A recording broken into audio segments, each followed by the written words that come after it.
Confederate memorial in Scotland? Nah, you're joking, you know? You are, eh?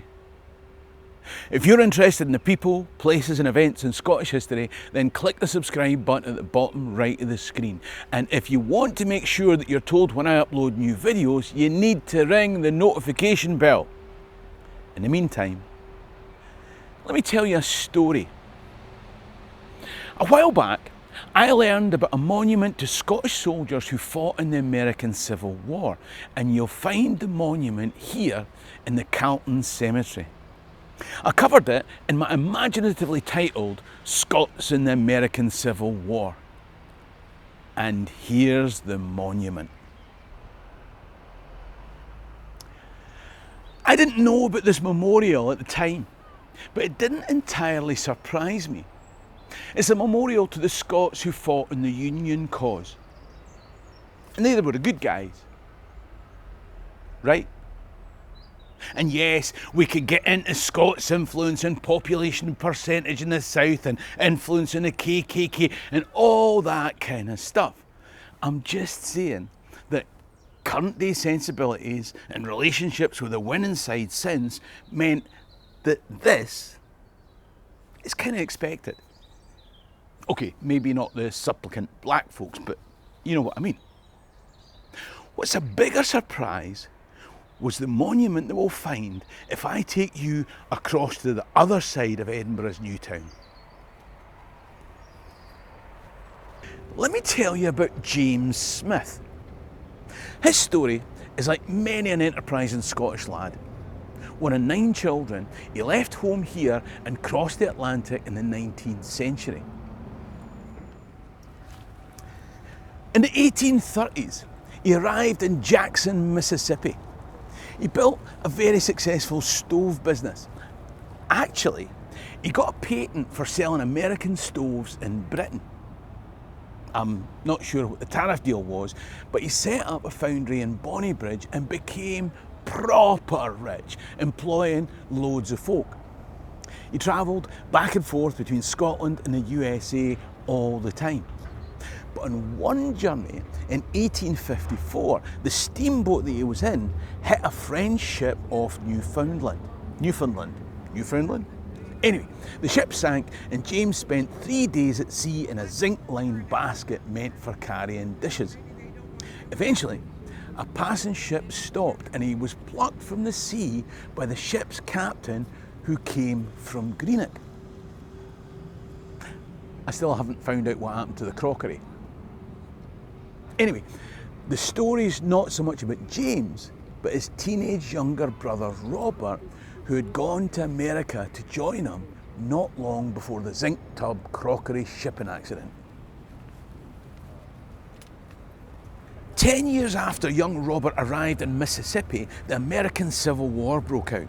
Now, by this time, James had moved back to Scotland to run the business here, but Robert took up arms in that Confederate cause. Whilst both brothers supported this cause, James did so with financial support and weapon supplies from his successful business enterprise. Robert's contribution would be far more personal. By September 1862, Robert held the position of colonel in the Confederate Army, commanding the 10th Mississippi Regiment. Now, before we get into the details of the story, can I just take the time to remind you that I'll be showing a small group round Edinburgh's new town on 2 separate occasions. In September, as part of my 2025 11-day big bumper birthday tour, only 2 seats left the last time I checked. And then, as part of my 7-day amazing learn everything there is to learn and have fun doing it Jacobite tour. That's in April 2026. Each tour will have different tales and we'll visit different places around Scotland in 4- and 5-star hotels with full board. Stories, historical visits, insights and beautiful locations. If you want more info, then click the link top right or in the description below, or email alexis@scotlandhistorytours.co.uk. Munfordville, Kentucky. was a strategically important town that sat along a railroad that Federal armies in the south used to transport forward offensive troops. Look, I don't know the geography either. Just follow the story. So, apparently, the railway line crossed an 1,800-foot bridge at Munfordville that spanned the Green River. And since 1861, Federal forces had controlled that vital bridge and used it as the line of advance for the Union Army of the Ohio to attack the South. So, in the summer of 1862, the Confederate Army invaded Kentucky, and by autumn were approaching Munfordville. The Union general strengthened the south side of the bridge defences, and then by September he was ready for the coming Confederate attack. On September the 13th, Confederate cavalry attacked the eastern fortifications and they demanded an unconditional surrender. Union forces said, "Your maw!" To be fair, they probably used one less finger. Detail. After a brief bombardment, more Confederate forces gathered that evening, led by General James R. Chalmers. Acting without orders from his overall commander, Chalmers moved his men forward.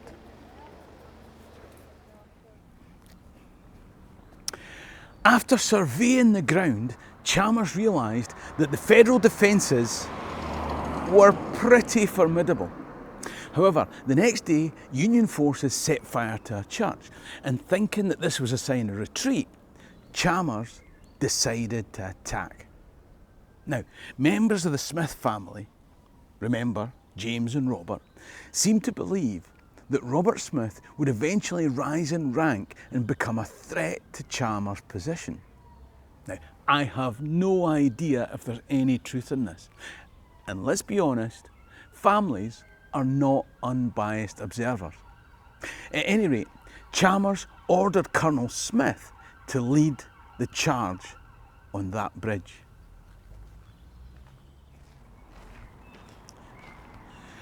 The Union commander wasn't planning a retreat.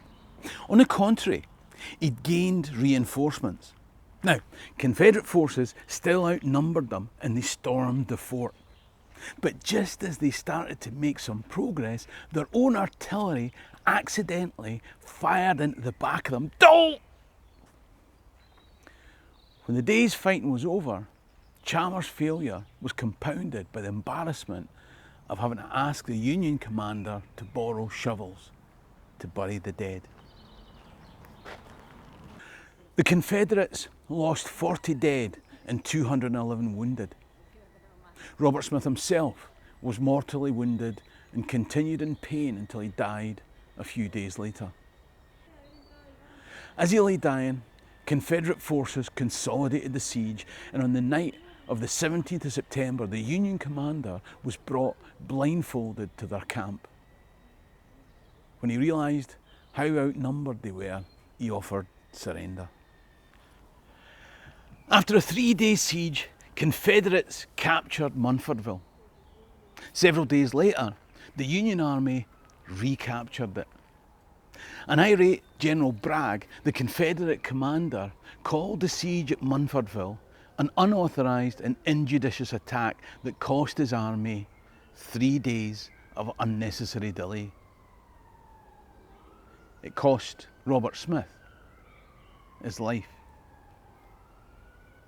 This monument in Dean Cemetery was erected by the wealthy industrialist James Smith to commemorate the brother that he'd welcomed to the US before he himself returned to Scotland.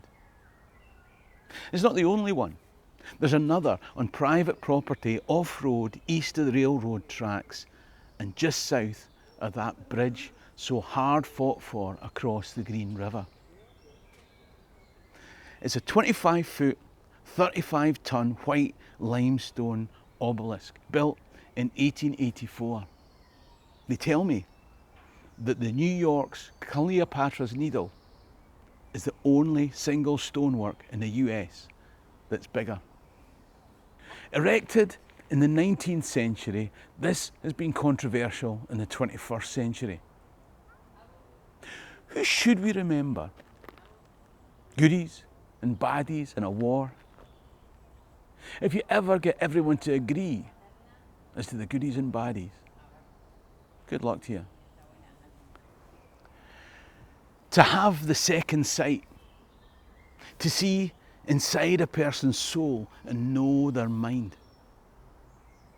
Most of us barely even know what accent they spoke with. We think through the lens and the filter of American movies, seldom thinking that many of the men on either side of that battle would have had Scottish accents, Irish accents, German accents. Not all had the Yankee inflection or Southern drawl.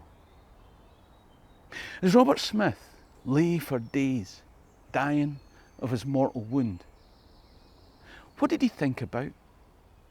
I just hope my big mate Willie gets to keep his slaves, eh? I didn't mind this long, lingering death, as long as more of the decision-making's devolved down to the States instead of on fancy pants in Washington. I'd be surprised if either was his focus.